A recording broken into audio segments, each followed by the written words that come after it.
Angol ug samdan ang rider sa Siquijor, human mibangga sa kasugat nga pedicab. Ani ang report.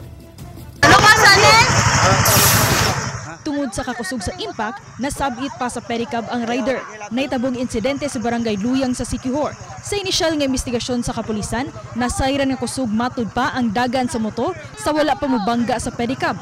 Matud sa pedicab driver, dito pa, hilingin ako dito, layo pa na siya. Matay kay imbis dito na ko, imbis dito man sa pingon. daling gitabang sa mga sakop sa rescue team sa Siquijor Provincial Disaster Risk Reduction and Management Office ang biktima. Samtang gisusi pa sa kapulisan kung hubog ba ang rider nga nagpaalim sa tambalanan.